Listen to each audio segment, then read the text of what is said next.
quand on veut, c'est ça? Alors bonjour à tous. Il y a quelques années, il y aura même 10 ans l'année prochaine, il y a un drôle de petit mouton à 5 pattes qui est apparu dans le milieu du spectacle ici dans le Montargois et qui s'appelle... Le chant des moutons. Le chant des moutons. Merci Mika, merci d'être sur notre divan. Merci de m'avoir invité. Il était temps d'inviter Mika ici parce que ça va être le début d'une saison très attendue évidemment. Pour ce chant des moutons qui se trouve exactement à Douchy-Montcorbon. Ouh là là, c'est culotté quand même ça, Mika, d'avoir créé un lieu culturel à Douchy-Montcorbon. Non, je pense pas. Je pense pas. Non, on est un peu décentré de tout au final. Je pense qu'on pouvait pas choisir. Voilà, le bout du bout en fait, le bout de la région, le bout du département, le bout de la communauté de communes, voilà. Bon alors pour être très positif, on dira que ce chant des moutons, il se trouve pour les Montargois, il se trouve direction Courtenay ou alors vous passez Château-Renard et puis vous allez direction Charny. Et puis également c'est intéressant parce que les gens en fait de Lyon peuvent venir également s'y rendre. Alors ne vous attendez pas à une salle de spectacle ordinaire puisque c'est une magnifique grange qui a été complètement restaurée et décorée par Marielle et Mika avec énormément de talent. Merci. Tout le monde le dit, tu sais bien, sois pas humble. On essaye de faire au mieux en tout cas. Et alors tu disais tout à l'heure, Mika, tu nous disais en prenant le petit café qu'en fait, j'ai eu une clé. Ouais. D'où venait ce charme énorme avec ses loupiottes, ses couleurs Eh bien, c'est que vous avez rêvé avec Marielle d'une bodega, quelque part. Ouais, alors on s'est rencontrés à Séville et puis d'une discussion autour d'un verre au bord du Guadalquivir dans une guinguette à l'espagnol, on va dire ça comme ça. On s'est mis à rêver d'un lieu qu'on montrait. Alors à la base c'était prévu plus en Bordeaux, mais la vie et des choix particuliers ont fait qu'on s'est retrouvé là. En plein champ. En plein champ. Ça, c'était un peu l'idée aussi de départ, c'était d'extraire un peu l'accès à la culture des villes et d'amener les gens au milieu de nulle part, pour déjà qu'il y ait un sentiment d'évasion. C'est bien. Qu'on laisse un peu tous ses soucis, tout son quotidien chez soi et puis qu'on fasse le pas de sortir réellement. Donc du coup, quand on arrive, on est déjà dans un état d'esprit un peu comme quand on part en vacances, quoi. On laisse... Alors comme dans une bodega, en fait, quand on arrive au Chant des Moutons, on est nourri par l'esthétique du lieu, ça c'est clair, et que ce soit le public comme également les musiciens, les artistes qui se produisent là. Également, on est nourri parce qu'il y a des planchas, et donc du coup je comprends pourquoi il y a des planches également à manger. C'est pareil, inspiration espagnole. C'est une culture qui nous a imprégnés. Moi c'est mon parcours universitaire, du coup, qui veut ça. Ah oui, tu disais que tu faisais quoi Alors je faisais un mémoire sur les gitans et le flamenco quand j'étais là-bas. Bon. T'en as jamais fait passer au Chant des Moutons des gitans? Si. Ah bon, ça. On a eu Catalina Jiménez qui est passée. D'accord. Et puis voilà. Après, je suis pas axé sur une culture en particulier. On essaie vraiment d'ouvrir. Alors justement, je te demandais le type de programmation. D'abord, vous la faites tous les deux parce que vous êtes des fans de festivals et vous avez eu l'habitude de traîner vos guêtres un petit peu partout dans les festivals. Ça. Et vous continuez sans doute d'ailleurs. On continue. Après, c'est le temps qui joue. Parce que pour le coup, nos activités sont très chronophages et on a 3 enfants. Ah oui, j'allais dire, dans ma tête, je me disais leur activité de papa-maman aussi. C'est jongler avec tout ça parce qu'on, du coup, le chant des moutons, on fait tout à deux, mais ça va du ménage à aller faire les courses, à faire le travail de programmation, faire le travail de communication, tout ce qu'une structure structure comme ça a de tâches à faire, on les fait à deux. Et il faut avec ça qu'on arrive à jongler avec notre rôle de parent. Bon, en tout cas, vous vous en sortez très bien. On essaye, c'est pas toujours facile, mais voilà. C'était un choix, ça nous procure une grande liberté au final, donc c'est ce qu'on cherchait. Bon alors, et vous avez les mêmes goûts musicaux? Ou alors, est-ce que des fois ça tiraille?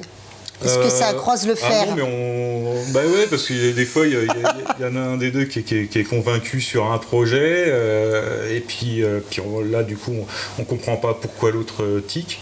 Donc, en général, ça se joue même des fois sur plusieurs mois, à y revenir gentiment. À revenir à l'assaut. Mais ouais, puis on arrive à se convaincre au final. Enfin, on fait alors, entre nous, des compromis, il n'y en a pas vraiment parce que pour le coup, on est plutôt en osmose. C'est une vraie chance. et sur la programmation, en général, on ne fait pas beaucoup de compromis. C'est-à-dire que voilà, c'est assez sensoriel, donc on le sent ou on le sent pas. Et je vais dire que les spectacles sur lesquels on n'était pas complètement convaincu et où on y allait quand même, il y a des petits trucs qui restent après où on se dit ouais. Ouais, vous le saviez. Ouais. Mais même des fois le public nous dit c'était vachement bien, mais nous on n'est pas toujours satisfait, mais c'est pas très grave au final. Enfin, voilà, ça nous... Alors justement, ce public, il vous suit sur une programmation qui est une programmation de chansons françaises qui va vers la world music. Ça te va? Ouais, on essaye vraiment de choper pas mal d'influences.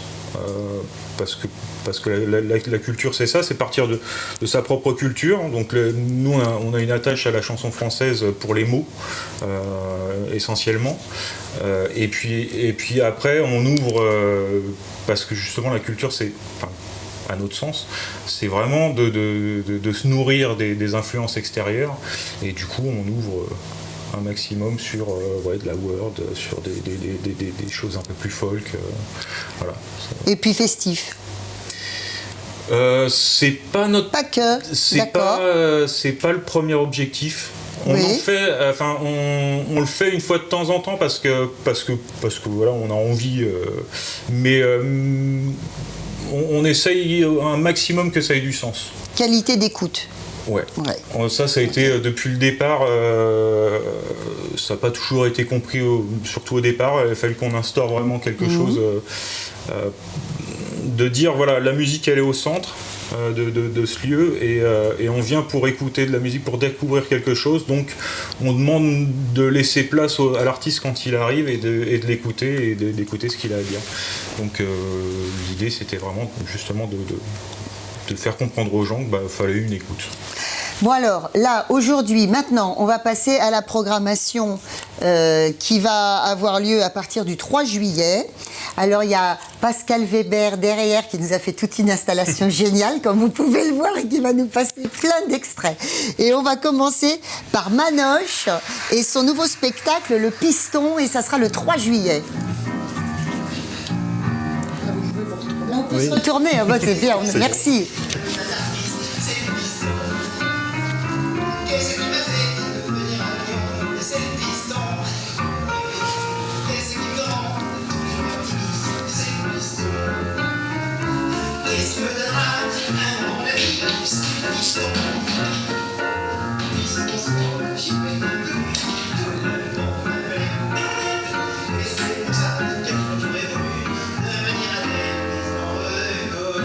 Bon alors, dis-moi, d'emblée, on signe, moi je signe là, je prends une place, c'est clair, c'est tout à fait le genre de choses que j'attends. Tu l'as rencontré où, cet homme incroyable? Alors là c'est par connaissance, on a rencontré sa femme, sa compagne, qui est venue faire un spectacle pour l'école de Bouchy-Montcorbon. Et puis par ricochet, on a découvert ce spectacle. Alors c'est pas un nouveau spectacle, hein. D'accord. C'est un spectacle qui a déjà énormément tourné, qui a très largement fait ses preuves. C'est du café-théâtre chanté, quelque chose comme ça? C'est entre le théâtre et la chanson? Ouais, alors il y a ce prétexte du piston. Autour duquel partent tout un... Parce qu'il a un petit niveau quand même au niveau de son il a quand même un petit niveau. Ouais, non mais il a été primé, enfin voilà, c'est plus... Bon, c'est bien. Et du coup, autour de ça, il y a tout un tas d'histoires qui partent autour de ce prétexte. Et on avait envie de ça, en fait, pour la réouverture, juste là, de se marrer un peu. Et puis, ça doit être émouvant aussi, je suppose. Ouais, non, en fait, sur l'ensemble de la programmation, on a essayé de faire... Déjà, pour ceux qui reviennent, qu'on a déjà vu au Chant des Moutons, qui reviennent soit sur de nouvelles formes, soit sur les projets avec lesquels ils sont déjà venus, on a essayé de privilégier des jolis humains, des humanistes. C'est beau ça, des jolis humains. Ouais, mais c'était une grosse envie de réconfort, et puis de partager ça, des retrouvailles quoi. Alors, Zim, c'est un artiste qui viendra le 10 juillet et qui a déjà été programmé au Chant des Moutons, donc c'est un chouchou. Voilà, pour Marielle et Mika. On va voir ça.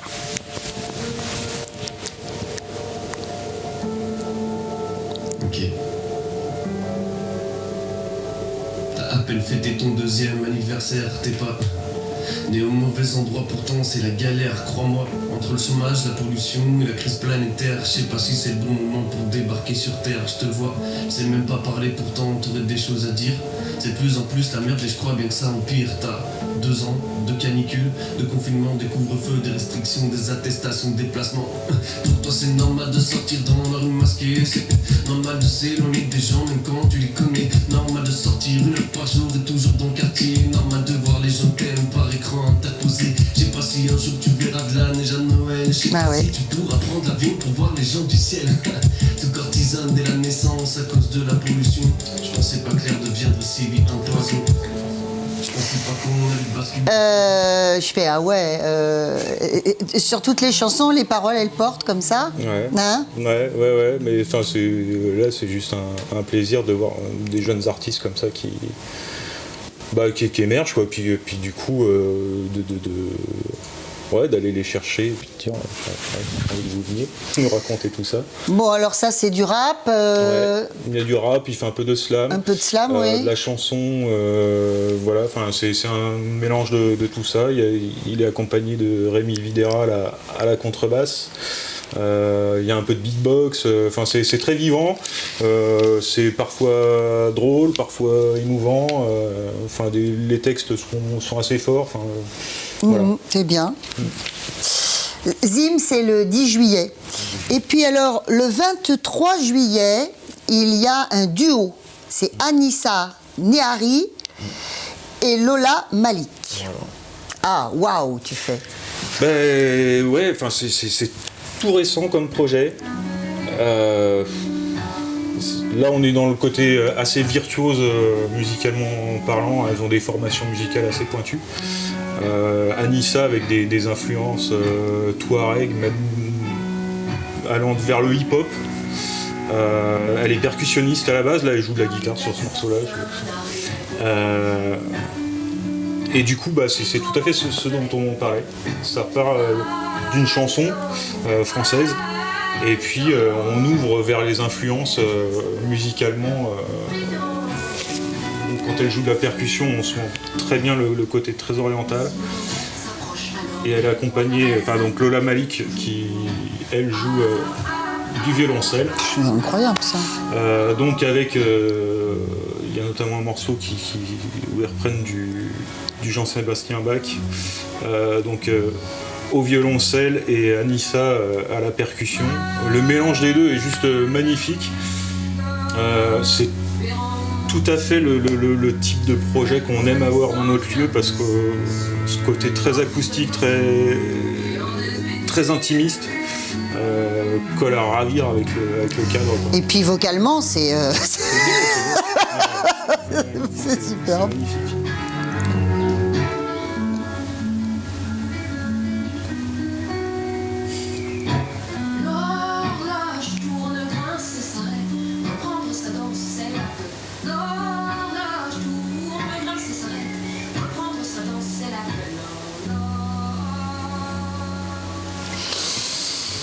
C'est beau ça, hein? Alors, on continue. Ah non, je passe quand même. On continue. On arrive au 7 août. Et là, on a La Belle Bleue. Et encore une fois, La Belle Bleue, c'est un coup de cœur de Marielle et Mika, un groupe qui est déjà venu au Chant des Moutons. À travers mes fenêtres, la rue bombe le torse. Les badauds se promènent sur un immense sac d'os. Un chien rêve, le chien, le vent tasse le pavé. Comme je tasse mon fauteuil en repoussant Morphée. À travers mes fenêtres, un fabuleux trésor. Le mouvement du ciel sur le mouvement des corps. Les décors, m'apostrophe et les cris de la pierre. Contraste le silence de la mort des chimères. À travers mes fenêtres, j'eus la laine des autos. Le parfum de l'hiver dans l'essence du blé noir. J'oublie cette musique qui dort dans mes rideaux. La gamme de la rue qui swing joue dans mon étendard. À travers mes fenêtres, mon regard vitriole. Une dame dans ses charmes, comme on vend une bagnole. Et en face, sous un voile, la pudeur hypocrite de ces femmes enchaînées aux prisons acryliques. Alors là, c'est la grande tradition de la chanson française un peu underground. Chanson rock. Rock, voilà, chanson rock, Un à peu à la texte. Noir Désir. Une on voix entend d'ailleurs, un un peu petit de quelque Mano chose. Solo, Hein. un Ouais. peu voilà. Bah, ça nous fait du bien. Hein. Ça fait du ça bien. fait la une Madeleine. écriture qui est juste C'est vrai. ouais, très belle écriture, une équipe adorable. Enfin là ça fait partie de ces groupes. Ça fait 15 ans qu'ils tournent, donc c'est pas. Ah voilà, c'est pas, d'accord. Et il reste super accessible. Super ils sont militant, en autoproduction, donc voilà. Enfin c'est des gros coups de cœur, quoi. Ils sont combien? Ils sont 5. Oh. Ils sont 5, là c'est assez rock. La dernière fois qu'ils étaient venus, c'était la formule acoustique, on va dire. Ouais. Ils jouent en ligne. Et il y a une espèce de contact avec le public du coup parce qu'ils ont commencé dans la rue, donc ils ont une formation comme ça très acoustique. Et du coup ils ont des voix quand ils chantent à 5. C'est des vraies voix, quoi. Voilà. Ça sort. Un petit côté breton, ils sont de Chambreton, quoi, ils sont de Guérande. Donc du coup, on sent un peu ce côté. Alors tout de côté suite, marin, Pascal quoi. Fréty, c'est le côté breton qui s'exprime. Mais d'ailleurs, je pense qu'on fera comme la dernière fois, parce que la femme de René, le chanteur, est paludière. Et du coup, quand ils se déplacent, ils font des ventes de sel de Guérande. Donc, ils font un magnifique sel. Ça encore, c'est eux? Non, ça change. C'est Valentin Vendeur. Ça change. Alors, pardon Valentin Vander, en plus on se connaît bien, alors la honte, juste la honte. Bon, le beau Valentin Vander qui fait partie de mes amis des Goguettes en trio, mais à 4 et qui est tout seul ce jour-là. Ouais. C'est son On projet écoute. perso. Le temps d'un sourire, je lui ai pris juste un éclat. La femme de ma vie n'est peut-être pas faite pour moi, ou dans une autre vie. Une autre fois, j'aurais envie de lui dire je t'aime. Mais une vie, c'est court ma foi. Et des je t'aime, j'en ai pas tant que ça. Et des je t'aime, j'en ai pas tant que ça. Bon, Valentin Vander, on commence à en entendre beaucoup parler. Ouais. Hein Ouais. Nous, on l'a vu pour la première fois, je crois, en 2015. C'était au tremplin chanson, je sais plus comment, à nos chansons, ou je sais plus comment ça s'appelait. Et du coup, on l'avait découvert là, donc on suit un peu le parcours depuis. Il était aux Trois Baudets? C'était pas là? Non, c'était au Forum Léo Ferré. Et au Forum Léo Ferré, c'est Ouais. un peu un habitué du Forum Voilà. aussi. Hein. Ouais. Il fait partie un peu Donc, de la grande famille maintenant. Des gens qui écrivent bien, puis des gens qui sont multi-instrumentistes. Multi-instrumentiste, je pense qu'on le verra gentiment parce que c'est quelqu'un qui m'a l'air d'avoir beaucoup de nez. Non, mais il y en a un, enfin, qui transforme un peu en or tout ce qui touche. C'est vrai. J'ai l'impression que ça en fait partie là, de ces personnes-là, un peu comme les Biolay ou. Alors, Valentin Vander, c'est le 21 août. Et puis le 28 août, c'est Touki.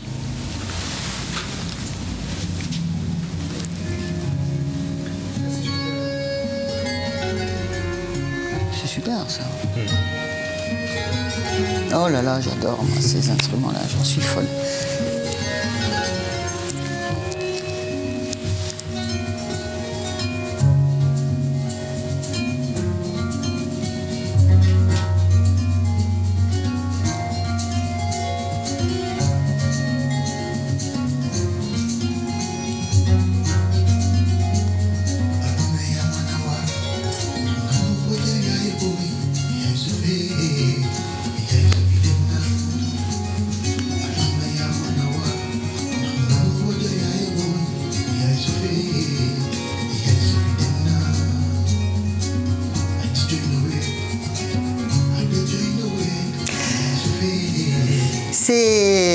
On écoute encore longtemps, hein, c'est... Oui, il y en a plein comme ça. Moi, j'aimerais. Je dis souvent ça à mariage. J'aimerais bien les avoir là à dispo tout le temps. Puis aller jouer alors là, c'est réconfortant. Voilà, il y a la voix, et puis alors c'est étonnant parce qu'on regarde ces photos toutes simples. Il y en a donc on a vu des clips très bien faits, très sophistiqués, etc. Ces deux types-là, on les voit se balader ensemble, simplement en photo, et on sent quelque chose qui se passe. Ils se sont connus il y a de ça, je sais plus, 10 ans, quelque chose comme ça. Ils jouaient dans la rue tous les deux en Angleterre. Et d'ailleurs on les voit là, et ils se sont retrouvés il y a de ça 1 ou 2 ans, et ils ont repris un espèce de projet qu'ils avaient eu à l'époque. Malheureusement il y a le Covid qui est arrivé, donc Amadou lui est en Angleterre, et Cory lui est est en France.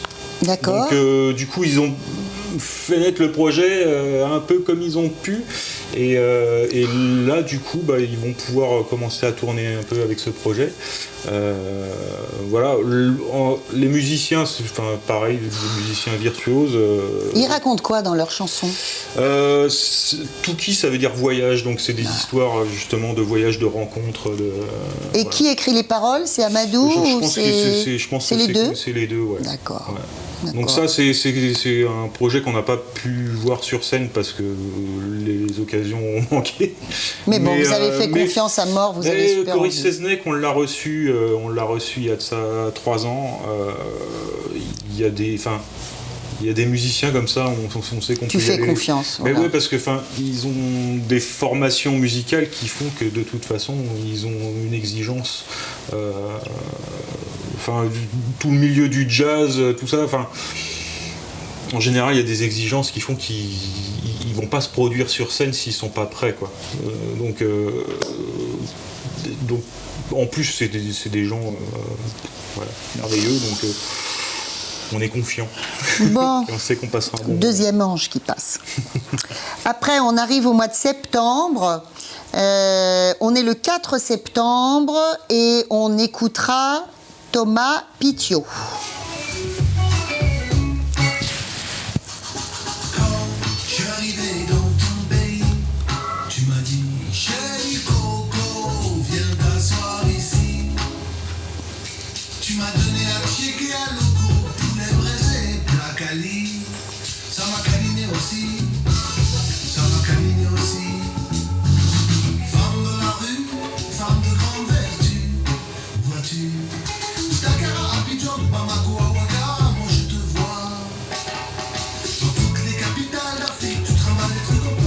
On fait ça comme ça, sur notre divan, on fait ça. Alors ça bouge, c'est ensoleillé, c'est comme on raconte. Alors bizarrement, je te dis, moi je connais le nom, mais je connais que le nom. Tu me dis, c'est normal, il est très connu, Thomas Pitiot. Après, le milieu chanson est particulier, parce qu'il y a la chanson variété qu'on voit partout. Et puis il y a la chanson française où c'est fait beaucoup de petits lieux, de festivals spécialisés chansons avec un public assez particulier. D'ailleurs il y a Frédéric Fromet qui fait une chanson là-dessus sur son album sur le public chanson française qui chante avec Fredo des Ogres. Et ils ont un regard en jouent assez quand même. moqueur un peu là-dessus, mais Oui, c'est vrai que c'est oui, un milieu ils ont bien pas tort. particulier. Et du coup, des fois, il y a des artistes comme ça qui peuvent faire une belle et longue belle carrière. sans qu'ils passent forcément dans les médias. Oui. Ça fait quand même. Là, c'est son 8e album. Qui est empreint de beaucoup de voyages et d'ouverture sur le monde. Là, on l'entend, c'est vraiment autour de l'humain, la chanson vraiment sur l'accueil africain. Enfin, voilà, c'est un bel artiste aussi qu'il faut absolument découvrir. Je crois qu'il était... Il faudra demander à Julien, mais je ne sais pas s'il n'est pas déjà passé à Gien ou... il me semble. Bon, on lui demandera dès qu'il arrive tout à l'heure à Julien Bardeil. Et donc, ce festival va se terminer le 11 septembre avec la Grande Ourse.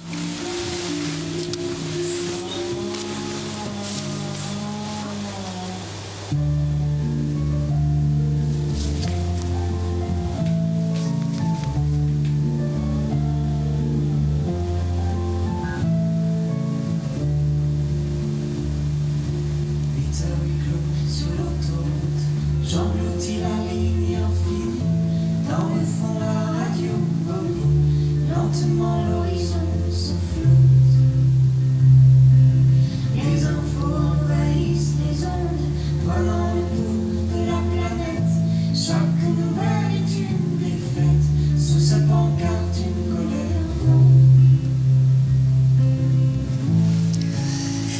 On dirait qu'on éteint les lumières, doucement.